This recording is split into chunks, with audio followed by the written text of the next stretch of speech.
My name is Julia Carson. I'm 35 years old and I live in San Diego, California. I've always believed in love, in loyalty, in forever. That's what I thought I had when I married Aaron. We met when I was 27 and he was 30. He worked as a software developer in a mid-sized tech firm. I was a marketing director for a lifestyle brand. We both earned well, around $85,000 per year each, and we thought of ourselves as a power couple. By year 4 of our marriage, we had saved nearly $160,000 in a joint account, bought a 3-bedroom house in Del Mar, and even started trying for a baby. Everything seemed perfect, until I started noticing the little things. He changed his cologne, started going to the gym more often. He got a new phone, and suddenly, he never left it unattended. He began working late, sometimes until 11 p.m., which was strange, considering his job was remote 3 days a week.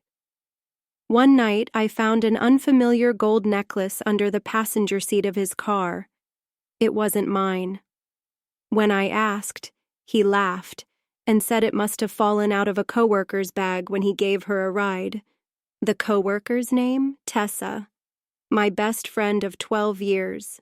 I didn't want to believe it. Tessa had been through everything with me. She was even my maid of honor. But my gut screamed something was wrong. So I did what every woman dreads. I played detective. I installed a GPS tracker under his car, set up a hidden camera near the front door, bought a burner phone and started messaging him, pretending to be someone else, just to test the waters. What I found out shattered me. For over 6 months, Aaron had been sleeping with Tessa. They had met up at least 17 times, at hotels, in our house when I was away, even on the weekend of our anniversary when he said he was on a work retreat. He had spent over $9,200 on her. Jewelry, fancy dinners, weekend trips to Palm Springs, all from our joint account. I wanted to scream, to cry, to burn it all down. But I didn't. Because I had a better idea. I would destroy him. Slowly, quietly, completely. Phase 1. Gather evidence. Over the next few weeks, I built a case. I took screenshots of their texts, recorded their calls, printed hotel receipts, and even recorded a video from our living room security cam of them kissing on our couch. I consulted a divorce attorney. She said, "If you can prove misuse of joint assets and infidelity, you'll win big." So I kept collecting. Phase 2. Control the finances. Aaron wasn't paying attention. He never checked our savings account statements. That was my job. So I slowly began redirecting our money into a separate account under my name.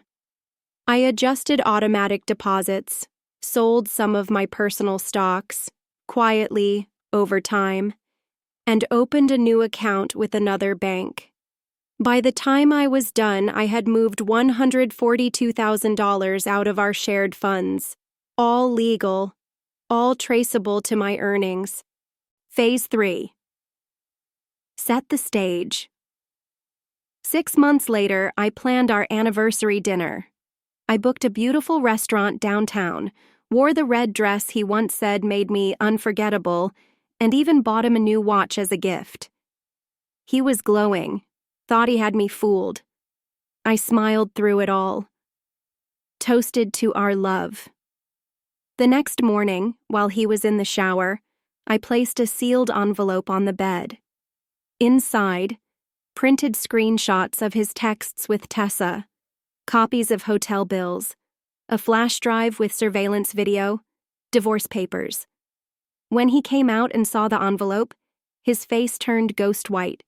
He didn't say a word. Phase 4. Deliver the blow. I moved out that day, quietly, with everything I needed already packed. The house, transferred to my name, thanks to a loophole in refinancing we'd done months earlier. The savings? Mostly gone from his reach. My lawyer filed for divorce that afternoon. Tessa? I sent her a copy of the evidence. Her fiancé, by the way, dumped her 2 days later.